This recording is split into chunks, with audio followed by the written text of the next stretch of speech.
மதிமுகம் தொலைக்காட்சி நேயர்களுக்கு அஸ்ஸலாமு அலைக்கும். குர்ஆனை எளிதில் ஓதிட என்ற இந்த தொடர் வகுப்பில் நேற்றைய தினம் அந்த நீட்டுவதற்குரிய அலிஃப் இருந்தால், அதற்கு அடுத்த எழுத்தில் சுக்கூன் இருந்தால் இந்த நீற்று அலிஃபை வாசிக்கக்கூடாது என்பதையும், சில சொற்களுக்கு இந்த ஜேரு ஜபரு பேசுங்கிற குறியீடு போடப்படாமல் இருந்தால் அதையும் கண்டுகொள்ளாமல் விட்டுவிட வேண்டும் என்பதையும் நம்ம பார்த்து உங்களுக்கு ஒரு இமேஜ் உங்களுக்கு பின்ன போட்டு காட்டணும். அந்த தொடர்ச்சி தான். ஏன்னா சும்மா ஓதிட்டு போகிறோட இந்த ஒரு சொல்லாக சொல்லி விளக்குனா தான் உங்களுக்கு மனசில் பதியும். அதில் மூணாவது சொல், 2 சொல் பார்த்துட்டோம் நேற்று. மூணாவது சொல் என்னென்னு கேட்டால், அதை பார்த்தோன்னே எப்படி படிப்பீங்க? ஃபா இருக்குதா, மேலே கோடு இருக்குதா, ஃபா வண்ணா ஃபா, அப்புறம் நூன் இருக்குது, இன்னென்ன நூனில் சுக்கூன் இருக்குது, ஆஃப் வட்டம் இருக்குது. அப்போ ஃபான், ஆனால் ஃபான்னு சொல்லக்கூடாது, ஃபன். எழுதி இருக்கிறது ஃபான், எப்படி நம்ம சொல்லணும்? ஃபன் அப்படி சொல்லணும். அந்த நூனில் சுக்கூன் இல்லாமல் ஒரு மேலே கோடு ஏதோ ஒன்று ஜபரு ஜேரு பேசுன்னு வழங்கி வச்சுருக்கிறீங்கல்ல, அதை கொடுத்துருந்தாங்கன்னு வைங்க. அப்போ ஃபா ஃபான்ட்டு நீட்டி தான் விடணும்.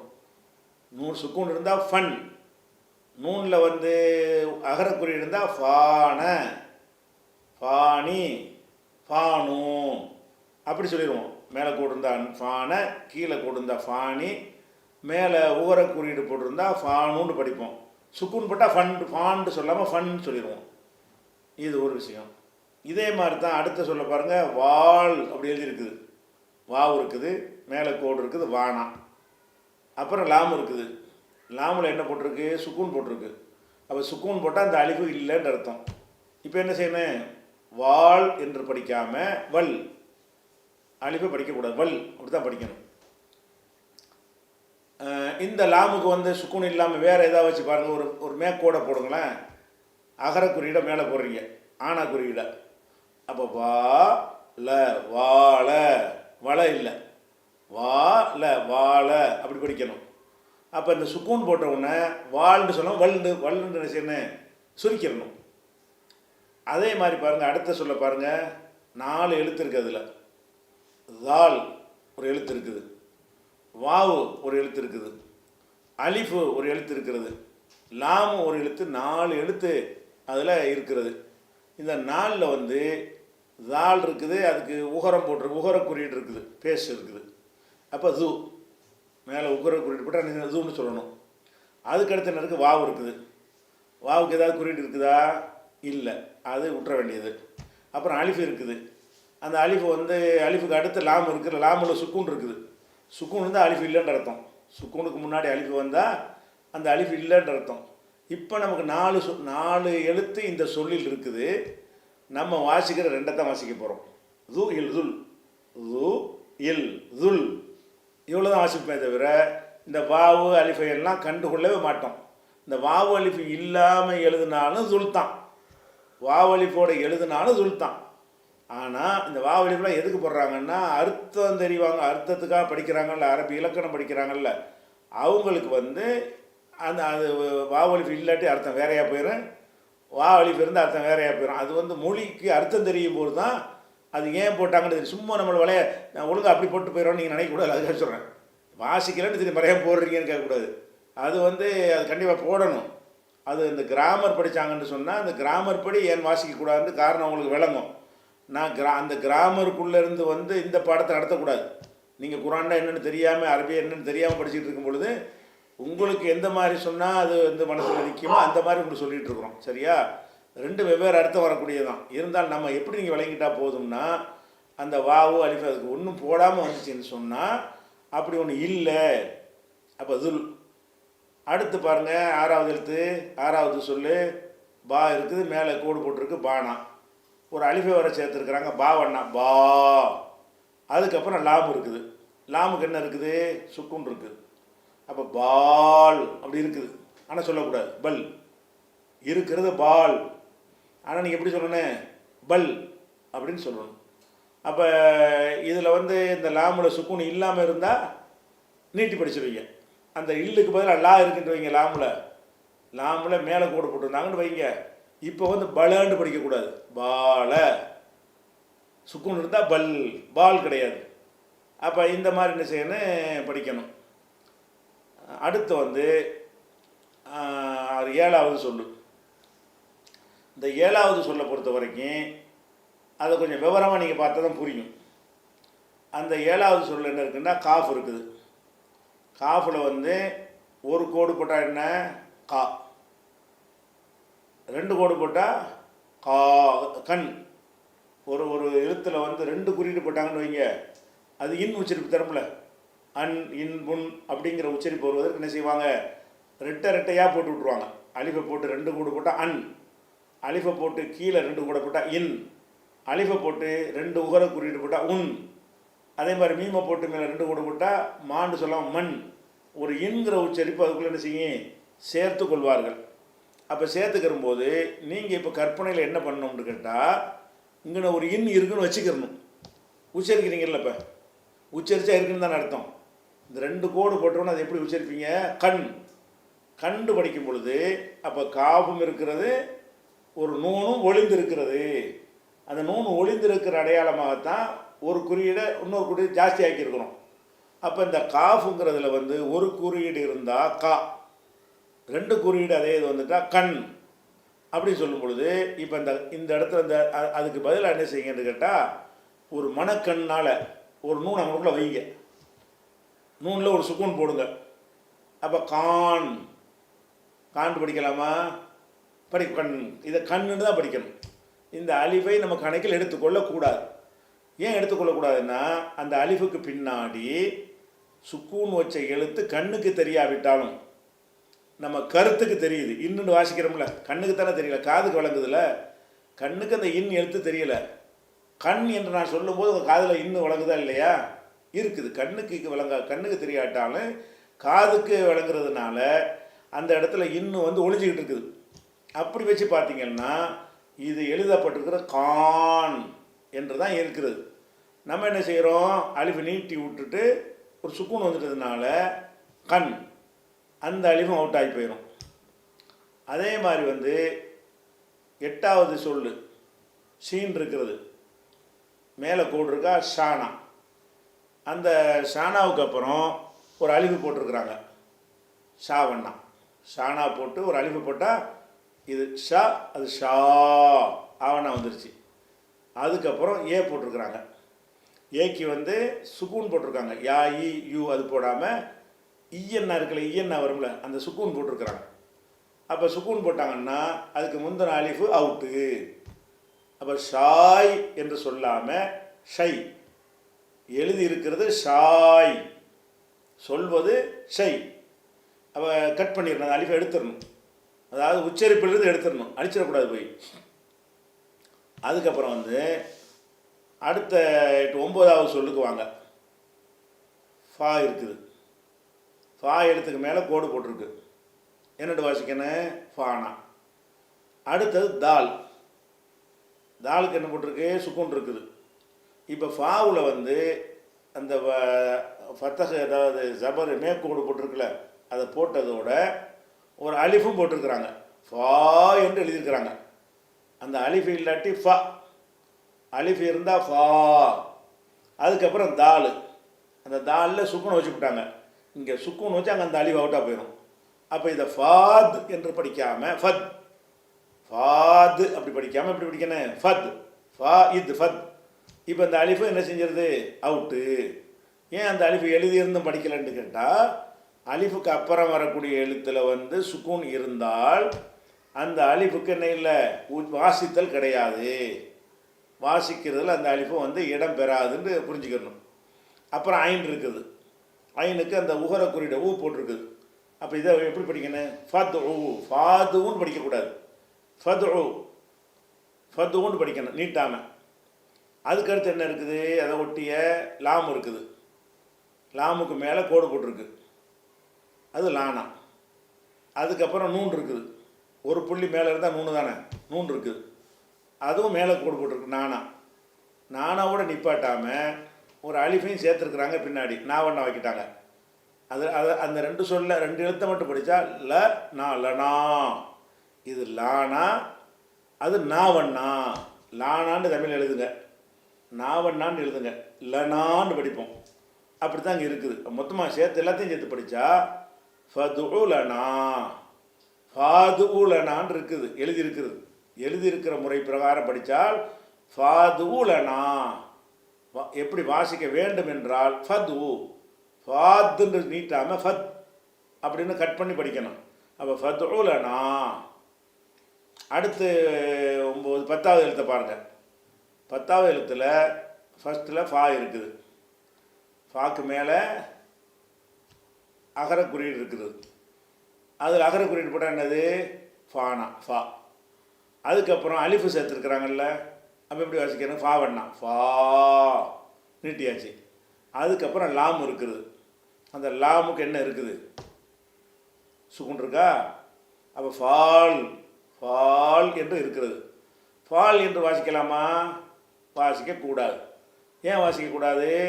நீட்டுகிற அலிஃபுக்கு அப்புறம் வர்ற எழுத்துக்கு சுக்கூன், லாமுக்கு சுக்கூன் இருக்கிறது. அந்த சுக்கூன் இல்லாமல் லாமுக்கு வேறு ஏதாவது ஃபத்தக இருந்து ஜபர் இருந்துச்சுன்னு சொன்னால் ஃபால அப்படி படிச்சுட்டு போயிடுவோம். சுக்கூன் இருந்தால் ஃபல், ஃபால் என்று சொல்லாமல் ஃபல் 2 எழுத்தை படிச்சிட்டோம். அப்புறமேல ஹம்சா இருக்குது. அந்த ஹம்சாவுக்கு குறியீடு போடாமல் அந்த செங்குத்தான சின்ன அலிஃபை நிப்பாட்டி வச்சுருக்கிறாங்க. அதுவும் ஆண்டு நீட்டுவதற்குரியது தான். அப்போ அந்த ஹம்சாவை நீட்டினா ஆவண்ணா. அதுக்கப்புறம் நூன் போட்டிருக்காங்க. நூனுக்கு மேலே கோடு போட்டால் நானா.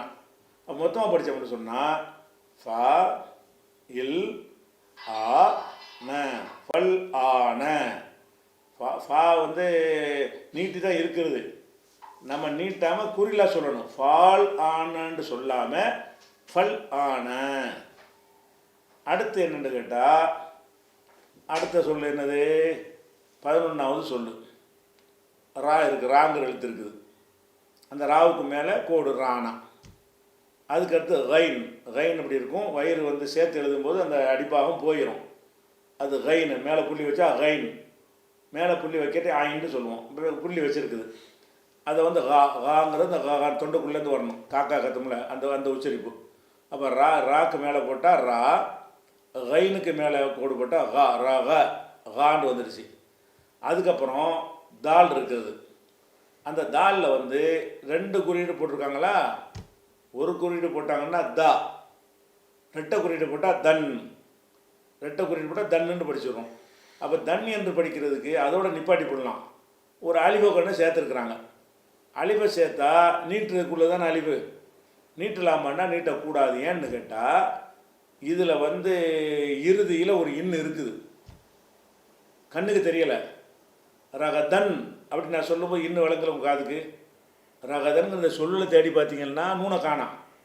நான் வாயினால் சொல்லும்போது உங்கள் காதில் எப்படி விழுவுது? ரகதன் இன்னு வந்துருச்சா? இப்போ இன்னும் இருக்குதாங்க. இன் என்ற சொல் வந்து எழுத்து வந்து ஒளிஞ்சு கொண்டு இருக்கிறது. அதனால அந்த இன்னுக்கு முன்னாடி இந்த அலிஃபு வர்றதுனால ரகதான் அப்படி சொல்லாமல் ரகதன், ரகதான் என்று தான் இருக்கிறது. இதில் தான் என்று சொல்லாமல் எப்படி சொல்லணும்? தன் அப்படி தான் வாசிக்கணும். அதே மாதிரி வந்து அடுத்த சொல்ல பாருங்க. இந்த நிகழ்ச்சி சிறக்க துஆ செய்யும் ஜும்ஆ அபு ஜும்ஆ மற்றும் குடும்பத்தார் மேலப்பாளையம். மார்க்க மற்றும் சமுதாய பணிகளில் இணைந்து செயல்பட அன்புடன் அழைக்கிறது கீழக்கரை தௌஹீத் பேரவை NTF. இந்நிகழ்ச்சி சிறக்க ஏக இறைவனை பிரார்த்திக்கும் டாக்டர் MA சையது அபுதாஹிர், முகமது சஃபி, அவுரங்கஜேப், லயானா மற்றும் குடும்பத்தினர், Narippaiyur. SD Racks, German Design Display Racks, Supermarket, Departmental Stores போன்ற கடைகளுக்கு தேவையான steel powder coated display rack தயாரிப்பாளர்கள். Showroom SD Racks, Rahat plaza, Vadapalani bus depot எதிரில், சென்னை. Contact MND 9381004122 or 04442180020. தூய இஸ்லாத்தை அறிந்து மறுமை வெற்றியை நோக்கி பயணிக்க அழைக்கிறது மேலப்பாளையம் தௌஹீத் பேரவை NTF.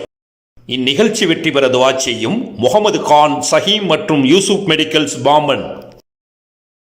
தங்க நகைகள் விற்பனை செய்ய, அடகு நகையை மீட்டு விற்பனை செய்ய, ஹலாலான முறையில் தங்க நகை கடன் பெற RK ஹலால் ஜுவல் கேஷ். வட்டியை வெறுப்பவர்களுக்கு மட்டும் அழகிய தங்க நகை கடன். தொடர்புக்கு RK கோல்ட் ஹவுஸ் 9441411301. இந்த நிகழ்ச்சி சிறக்க வாழ்த்துவது தொண்டி தௌஹீத் சகோதரர்கள், தொண்டி தௌஹீத் பேரவை, ராமநாதபுரம் மாவட்டம். இந்நிகழ்ச்சி வெற்றி பெற துஆ செய்யும் அமீர் செல்லக்கனி துதல் அல்வா கடை, ஓஜயம் தெரு, கீழக்கரை. இந்நிகழ்ச்சி மென்மேலும் சிறக்க துஆ செய்வது தௌஃபிக் மற்றும் தாரிக் குடும்பத்தார், Kallakurichi. Chicken kebab, mutton kebab, chicken tikka, mutton tikka, லேஞ்சாஸ், அராய்ஸ், ரியாஸ், முஷக்கல், ஃபைசல், ஃபாரூக், மஹசி மற்றும் அரபு உயர் ரக உணவுகள் தமிழ் மக்களின் அன்பான உபசரிப்புடன் உண்டு மகிழ வாருங்கள். அல் ஃபைசல் ரெஸ்டாரண்ட், அல் மதாம்.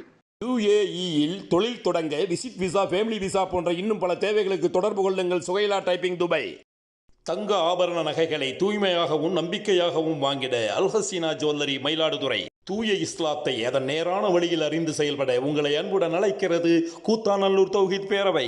உங்களுக்கு அரபி படிக்க தெரியாதா? குர்ஆன் ஓத தெரியாதா? குர்ஆனை ஓதிட ஆர்வமாக இருக்கிறீர்களா? உங்களுக்காகவே பி ஜைனுலாப்தீன் அவர்கள் எழுதிய எளிய நடைகளான புத்தகம் தான் குர்ஆனை எளிதில் ஓதிட. அரபி எழுத்துக்களை சரியாக புரிந்து கொள்ளவும், எளிதாக வாசிக்கவும், பிழையின்றி எழுதிடவும் வாங்கி பயன்பெறுங்கள். விலை ரூபாய் 30 மட்டுமே. தொடர்புக்கு மூன் பப்ளிகேஷன்ஸ், 9442763341. மண்ணடி பகுதி மக்களின் பேராதரவுடன் இயங்கி வரும் எங்கள் மூன்மார்ட் நிறுவனத்தின் 3வது கிளை கொடுங்கையூர். தரமான பொருள், குறைவான விலை, கனிவான சேவை. வாரத்தின் எல்லா நாட்களிலும் சேவை உண்டு. ஒருமுறை வந்து பாருங்கள், மனநிறைவோடு செல்லுங்கள். மண்ணடி பகுதி மக்களின் பேராதரவுடன் இயங்கி வரும் எங்கள் மூன்மார்ட் நிறுவனத்தின் 3வது கிளை கொடுங்கையூர். தரமான பொருள், குறைவான விலை, கனிவான சேவை. வாரத்தின் எல்லா நாட்களிலும் சேவை உண்டு. ஒருமுறை வந்து பாருங்கள், மனநிறைவோடு செல்லுங்கள். மூன்மார்ட், மண்ணடி, மாஸ்கான் சாவடி மற்றும் கொடுங்கையூர். இந்த நிகழ்ச்சி சமுதாயத்திற்கு பயனுள்ளதாக அமைந்திட துஆ செய்யும் நெஞ்சங்கள் அபு ஃபலல், சமர், அஹமத் ஃபலல் மற்றும் இஸ்ரா. தூய இஸ்லாத்தை அறிந்து மறுமை வெற்றியடைய துஆ செய்கிறோம். Adirai Royal tiles park, ECR road, Adirampattinam. இந்நிகழ்ச்சி சிறக்க பிரார்த்திக்கும் பேர்ணாம்பெட்டு பஷீருதீன் குடும்பத்தார், வேலூர் மாவட்டம். இந்த நிகழ்ச்சி சிறக்க வாழ்த்துகிறேன் பைலட் அப்துல் ரஹீம், கத்தார். இந்நிகழ்ச்சி பயனுள்ளதாக அமைந்து மறுமை வெற்றி கிடைத்திட வாழ்த்தும் நெஞ்சங்கள் முகமது ராசித், ரெஹான், நோமான் குடும்பத்தினர், கள்ளக்குறிச்சி. இந்த நிகழ்ச்சி பயனுள்ளதாக அமைந்து மறுமை வெற்றிக்காக இணைந்து பணியாற்ற அழைக்கிறது காயல்பட்டணம் தௌஹீத் பேரவை. 2021 தினசரி காலண்டர் தயாராக உள்ளது. தேவை உடையவர்கள் அணுகவும். மேலப்பாளையம் தௌஹீத் பேரவை மற்றும் நெல்லை மாவட்ட தேசிய தௌஹீத் கூட்டமைப்பு, NTF. ஷீன் இருக்குது. ஷீனுக்கு மேலே கோடு போட்டால் ஷா. புள்ளி இல்லாத ஷீன்னு சொன்னால் தமிழில் சாணா இருக்குல்ல, பசை, பசு, அந்த சாணா உச்சரிப்பு வரும். இது 3 புள்ளி வச்சுட்டோம்னா ஷா. புஷ்பம் அந்த மாதிரி உள்ள இருக்குல்ல, அந்த மாதிரி உள்ள ஷாவுக்கு 3 புள்ளி வச்சுருப்பாங்க. மேலே கோடு போட்டு ஷா. அந்த ஷாவுக்கு அப்புறம் யாங்கிற எழுத்து இருக்குது. யாக்கு என்ன இருக்குது?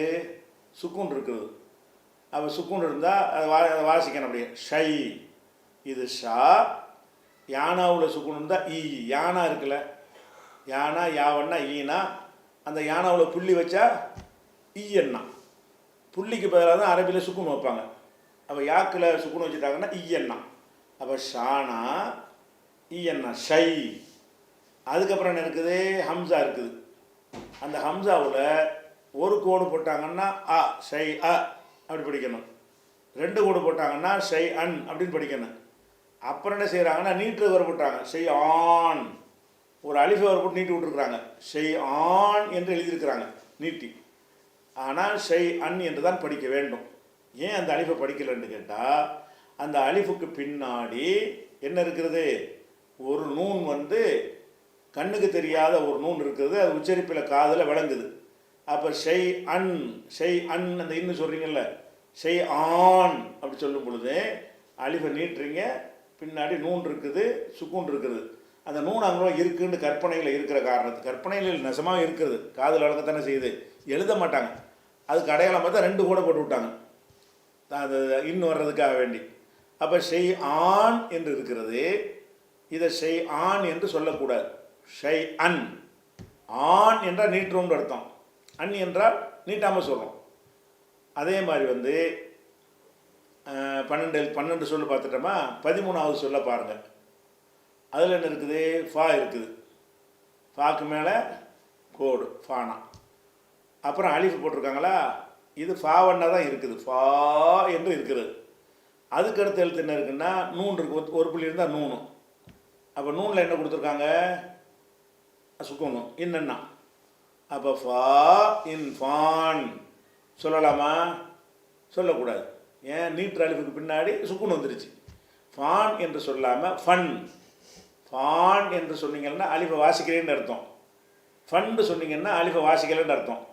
நம்ம அந்த அலிஃபை வாசிக்கிற அலிஃபு இல்லை. இப்போ அப்போ எப்படி படிக்கணும்? அலிஃபு இல்லைன்னு வச்சுட்டு படிங்க. ஃபா, அப்புறம் என்னென்னா ஃபன், அப்புறம் ஒரு ஃபா ஃபன் ஃப, அப்புறம் ஒரு ஜா ஃபன் ஃபஜ, அப்புறம் ஒரு ரா ஃபன் ஃபஜர. தமிழ் எழுதின ஃபா இன் ஃபன், ஒரு ஃபா ஃபன் ஃப, அப்புறம் ஒரு ஜா ஃபன் ஃபஜ, அப்புறம் ஒரு ரா ஃபன் ஃபஜர. ஃபான் ஃபஜரன்ட்டு இருக்குதானா? எப்படி எழுதியிருக்குது? ஃபான் ஃபஜரன்ட்டு எழுதியிருக்கிறது. நம்ம ஃபன் ஃபஜரன் தான் படிப்போமே தவிர ஃபான் ஃபஜரன் படிக்கக்கூடாது. மேலே சொன்ன அதே காரணம்தான். அடுத்து வந்து பில், பி இருக்குது. பிக்கு கீழே கோடு போட்டாச்சு, பி. அப்புறம் அலிஃபை போட்டிருக்கிறாங்க. அந்த அலிஃபை பீண்டு வாசிக்கலாமான்னு கேட்டால் வாசிக்கக்கூடாது. ஏன்னு கேட்டால் அதுக்கடுத்து லாமு வருது. அந்த லாமுக்கு சுக்கூன் இருக்கிறது. அப்போ சுக்கூனுக்கு முன்னாடி அலிஃபு வந்தால் அலிஃபு அவுட்டு. அப்போ பியை கொண்டு இல்லில் தான் கொண்டு வைக்கணும். இந்த அலிஃபை கண்டுக்கக்கூடாது. பி இல், பில். பீனா இல்லைன்னா பில். அடுத்து என்ன செஞ்சுருக்கு? ஒரு அலிஃபு இருக்கிறது. அந்த அலிஃபு என்ன செஞ்சுருக்காங்கன்னா இப்படி செங்குத்தான குட்டி அலிஃபை போட்டு விட்ருக்காங்க. ஆவண்ணா. அப்போ ஆவண்ணா வச்சா ஆவண்ணா. அப்புறம் ஹாங்கிற எழுத்து, ஹேன்னு சொல்லுவோம்ல, அந்த எழுத்து இருக்குது. அதுக்கு என்ன குறியீடு இருக்கிறது? கீழே உள்ள அந்த ஜேர் இகரம் அது இருக்கிறது.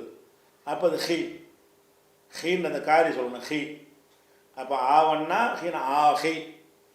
அப்புறம் ராணா இருக்குது, ரா இருக்குது, மேலே கூடு ராணா ஆஹிர. அப்புறம் வந்து குண்டு தே இருக்குது, தே. அந்த தேக்கு என்ன இருக்குது? கீழே கூடு இருக்குது, தீ. அப்போ மொத்தமாக படிச்சிங்கன்னா பி இல் பில், அப்புறம் ஆ பில் ஆ, அப்புறம் ஹி பில் ஆஹி, அப்புறம் ரா பில் ஆஹிரா, அப்புறம் தீ பில் ஆஹிர தீ. எழுத்து கூட இப்படி படிக்கணும். எப்படி? பி இல் பில், அப்புறம் ஆ பில் ஆ, அப்புறம் ஹி பில் ஆஹி, அப்புறம் ரா பில் ஆஹிர, அப்புறம் தி பில் ஆஹிரதி. அடுத்து சொல்ல போனீங்க, ரா இருக்குது. ராவுக்கு கீழே கோடு போட்டால் ரீ. அப்புறம் ஜா இருக்குது. ஜாவில் வந்து சுக்கூன் இருக்கிறது. சுக்கூன் இருந்தால் இஸ்ஸுங்கணும். மேலே கோடு போட்டால் ஜா, கீழே கோடு போட்டால் ஜி, மேலே உகர குறியீடு போட்டாங்கன்னா, பேசு போட்டாங்கன்னா ஜூ. இதில் மூணும் இல்லாமல் சுக்கூன் இருக்கிறது, இஸ்ஸன்னா அது. அப்போ ரீ இஸ் ரிஸ், ரிஸ்ங்கிற உச்சரிப்பு வந்துருச்சு. அதுக்கப்புறம் காஃப் இருக்குது. அந்த காஃபில் ஒரு குறியீடு போட்டாங்கன்னா கா, ரெண்டு குறியீடு போட்டிருக்கிறாங்க. அப்போ கண், கண்ணுக்கு அப்புறம் ஒரு அலிஃபை நீட்டுறாங்க, கான் நீட்டி விட்ருக்காங்க. ரிஸ் கான் அப்படி இருக்குது. கான் என்று படிக்கலாமான்னா படிக்கக்கூடாதுங்க. காண்ட அலிஃபை நீட்டி விட்டோம்னா அதுக்கப்புறம் சுக்கூன் வரக்கூடாது. சுக்கூன் இங்கே வந்து இருக்குது, எங்கே இருக்குது? உச்சரிப்பில் இருக்குல்ல, இது கண், அந்த இன்னும் வருதில்ல, உங்களுக்கு மறைஞ்சி இருக்குதுல்ல, இந்த எழுத்துக்கு பின்னாடி ஒரு இன்னும் இருக்குன்னு அர்த்தம். அப்போ இன்னும் இருக்கும் பொழுது அந்த அலிஃபு போயிருமா இல்லையா? அப்போ ரிசு கான் என்று எழுதியிருக்கிறது ரிசு கண். அப்படி தான் அது படிக்கணும். அதே மாதிரி அந்த அந்த லைனில் கடைசி சொல்லு அலிஃப் இருக்குது. அந்த அலிஃபுக்கு மேலே உகர குறியீடு ஊனா இருக்குது. அதுக்கப்புறம் வாவு இருக்குது. அந்த வாவுக்கு என்னமா போட்டிருக்கா? ஒன்றுமே போடலை, இல்லைன்னு அர்த்தம். அலிஃப்லேருந்து அப்படியே லாமுக்கு தாவிடணும். நம்ம லாமு போட்டிருக்கு. லாமில் என்ன போட்டிருக்கு? செங்குத்தாக நிற்கிற மாதிரி ஒரு குட்டி அலிஃபை போட்டிருக்காங்க. அது போட்டால் லானாவுக்கு மேலே இப்படி கோடு போட்டால் லானா, இப்படி போட்டால் லாவண்ணா. லானா எழுதி இப்படி போட்டோம்னா லானா, அலிஃபை இப்படி தூக்கி வச்சோம்னா லாவண்ணா. அப்போ ஊனா இருக்குது, அப்புறம் லாவண்ணா உலா. அப்புறமேல ஹம்சா இருக்குது. அந்த ஹம்சாவுக்கு கீழே கோடு போட்டிருக்காங்க. ஹம்சாவுக்கு கீழே கோடு போட்டால் ஈனா உலா ஈ. அப்புறமேல காஃப் இருக்குது. காஃபுக்கு மேலே கோடு க. அப்போ ஊலாய்க்கேண்டு அங்கனுக்குள்ளே இருக்குது, நீட் வாவு இருக்குது. ஆனால் அந்த வாவுக்கு ஒன்றும் போடலை என்ற காரணத்தினால் உலாயிக்க, ஊலாய்க்க கிடையாது. ஆனால் கண்ணுக்கு பார்த்தா ஊலாய்க்க மாதிரி எழுதியிருக்காங்க. ஆனால் வாவுக்கு ஒன்றும் போடலை. போடாத காரணத்தினால நீட்டாமல் எப்படி சொல்லணும்? உலாயிக்க. அடுத்த சொல்லுக்கு வாங்க. மீம் இருக்குது. மீமு கீழே வந்து என்ன போட்டிருக்கு? கோடு கீ கோடு மீனா. மீனாவை நீட்டுறதுக்கு வந்து ஒரு அலிஃபு போட்டிருக்கிறாங்க. அலிஃபு போட்டாங்களா? மீனாவுக்கு இப்போ மீனாவுக்கு அப்புறம் வந்து நீட்டுறதுக்குன்னா ஏ தான் வரணும். மீன் நீட்டுறதுக்கு மாண்டு நின்றதுக்கு தான் அலிஃபு வரணும். மீக்கு அப்புறம் அலிஃபு போட்டாங்கன்னா அந்த அலிஃபு வந்து ஒரு குறியீடு இல்லாத அலிஃபுன்னு அர்த்தம். இதை மீ என்னாவும் படிக்கக்கூடாது, மீ மட்டும்தான் மீ. அடுத்து என்ன இருக்குது, ஹம்சா போட்டிருக்கிறாங்க மேலே கோடு, மீ அ மீ அ. அப்புறம் அந்த குண்டு தே போட்டிருக்காங்க, அதுக்கு 2 புள்ளி மேலே இருக்கிற தே இருக்குது. அதில் என்ன போட்டிருக்காங்க, அகர குறியீடு ஜபரு மேலே கோடு போட்டாங்க. மீ அ த மீ அ த, மீனா ஆனா தானா, மீனா போட்ட மீ, அப்புறம் ஆ, அப்புறம் தா, மீ அ த அப்படின்னு படிப்போம். அடுத்த சொல்ல எடுத்துப்பாங்க, நூன் இருக்குது, நூனுக்கு மேலே என்ன இருக்கிறது, கோடு போட்டிருக்கா நானா. அப்புறம் ராங்கிற எழுத்து இருக்குது, ராவுக்கு இணைஞ்சிருக்கிறாங்க அந்த நிற்கிற குட்டி அழிவு போட்டிருக்காங்களா, ராவண்ணா, நானா ராவண்ணா நரா. அடுத்து ஒரு ஏ போட்டிருக்காங்க, அந்த ஏக்கு ஏதாவது குறியீடு இருக்கா, ஒரு குறியீடுமே இல்லை. அப்போ ஏயை விட்டுருங்க, அப்புறம் காஃபு கொடியாந்துருங்க. அப்போ நானா ராவண்ணா, அப்புறம் கானா நராக்க. இந்த ஏ வந்து சைலன்ஸ், உச்சரிப்பில் வராது. அதுக்கப்புறம் அடுத்த எழுத்துக்கு வாங்க, வானா இருக்குது வாவு, அந்த வாவை நீட்டி விட்டுருக்குறாங்க. நீட்டி விட்டாலும் அடுத்த எழுத்துல லாமில் வந்து சத்து இருக்குது. சத்து இருந்தால் என்ன அர்த்தம், ஒரு சுக்கூனும் ஒரு ஜபரும் இருக்குன்னு அர்த்தம். வல்லன்னு வருது, இல்லைன்னு வாசிக்கிறீங்கல்ல, இல்லைன்னு கூட ஒளிஞ்சிருக்குது. அப்படி ஒளிஞ்சிருக்கும் பொழுது வல்ல வால்லன்னு எழுதியிருப்பாங்க, வாண்டு நீட்டி எழுதினா வால்லன்னு தான் படிக்கணும், அதை வல்ல இவ்வளோ தான் நம்ம வாசிக்கணும், அலிஃபு போயிடும். அதுக்கடுத்து பாருங்கள், நூன் போட்டிருக்காங்க, நூனுக்கு மேலே கோடு போட்டாங்க.